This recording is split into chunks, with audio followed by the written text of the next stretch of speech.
Let's start by cutting out your 4 pattern pieces.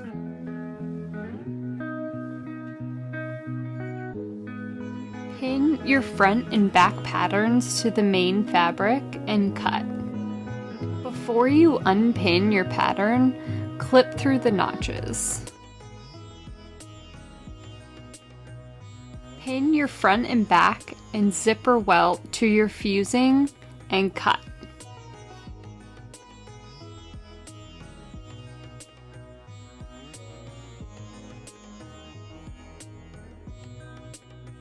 Clip these notches as well.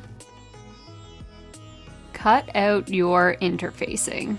Place a weight on your interfacing to hold the pattern in place as you cut. Now all your pieces have been cut, so let's start the front. Place wrong sides together of your front main and your front fusing. I would highly suggest ironing this in a stamping motion at first to make sure the glue of the adhesive side really sticks. Fold your front in half with wrong sides together. Place the pattern back on top of it and then pin it in place. Trace dart ends onto the wrong side of the front.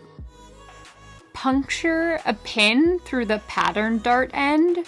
Pull up one layer of the fabric to mark where the pin lies on the wrong side of the fabric. Ensure to trace both dart ends.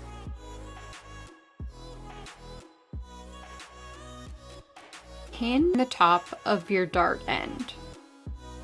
Hinge that part, fold it over, match your notches, and then pin it in place. Take the tails of your thread, pull them around to the left side of your needle. Place the tails at the end of the dart point and sew over top of those thread ends. This allows for a straighter stitch. Continue your stitch line after the fabric has gone through to create a chain stitch. Clip it, and then that chain stitch should secure the end of your dart. Trace your welt rectangle onto the wrong side of the zipper welt fusing.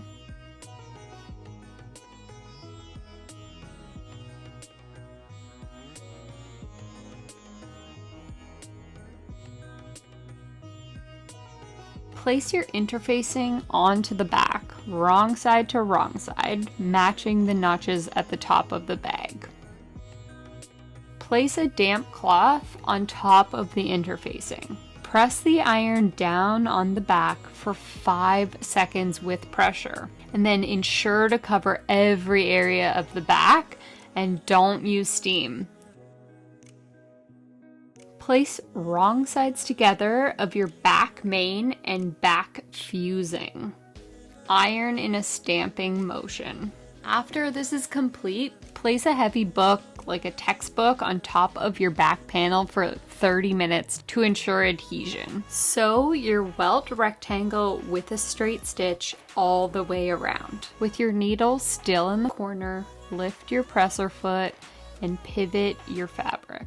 And you can sew this with your hand wheel if it's easier. Count the amount of stitches you sew across the side of the welt. For instance, I've used 5, but this might change for you depending on your stitch length. Sew corner to corner. Pivot again in your next corner, making sure the needle is still in the fabric as you pivot. Count your stitches to make sure it's the exact same as the other side.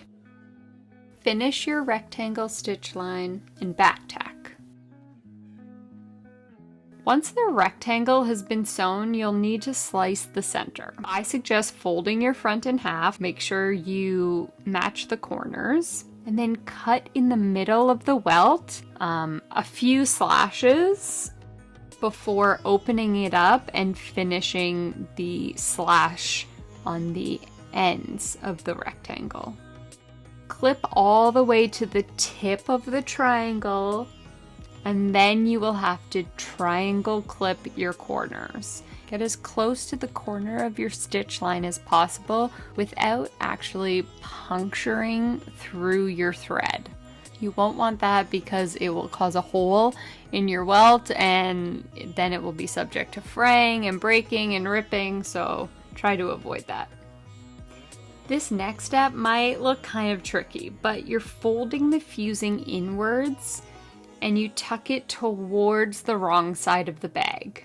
Pin down the inside as you go.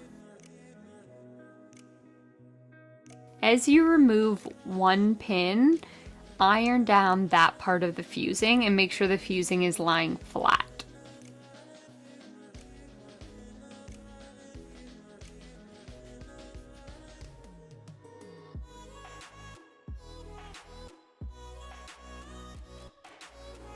This is what the wrong side will look like, and this is what the right side will look like. Place your zipper under the welt. If your zipper is too long here, just cut it 1/4 inch longer than needed. And then once you cut it, just tack stitch the end of the zipper with 1/4 inch of seam allowance. Pin your zipper in place. Switch your presser foot to your zipper foot. It's time to edge stitch. Don't start stitching at a corner. Instead, start on one of the longer sides, about 1/2 inch from the corner.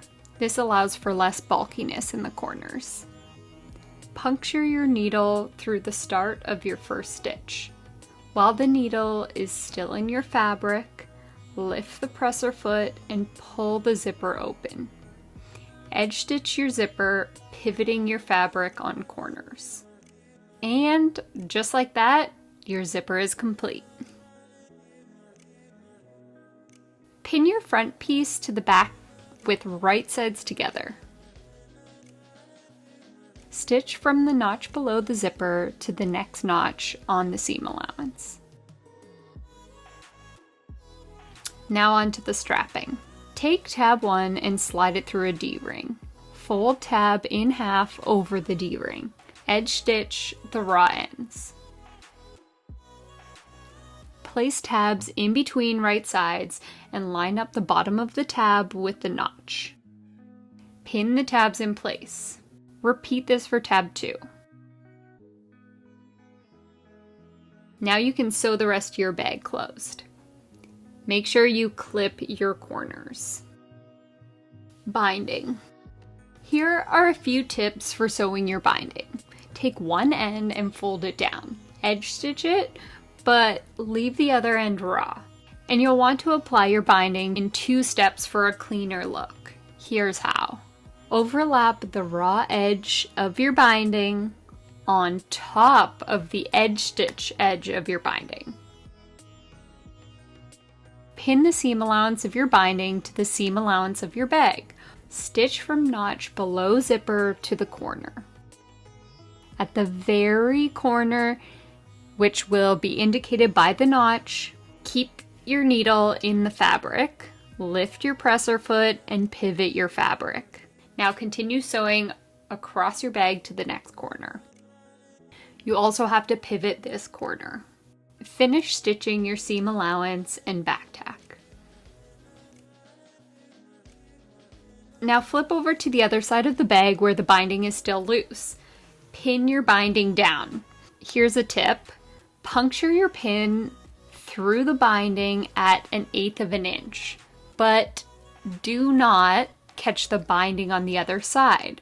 This way you are sewing through less layers, allowing you to focus on a clean edge stitch on one side. You will not see the seam on the other side because it will overlap your previous seam. Edge stitch your binding and make sure to pivot on corners.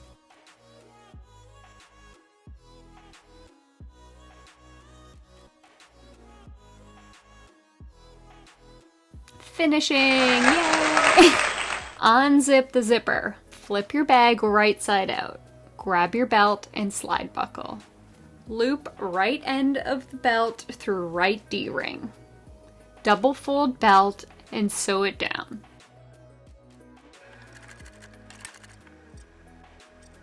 Slide unsewn end of belt through the slide buckle. Wrap unsewn end through left D-ring. Then pull the unsewn end up towards the back of the slide buckle. Slide the unsewn end through the back of the slide buckle. Double fold the end and sew it down.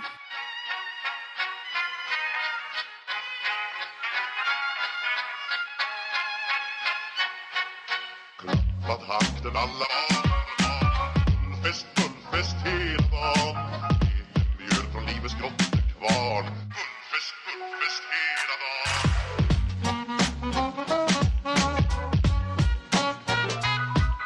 Stort på stort, det har vi alltid gjort. Så det är gullfest hela dagen.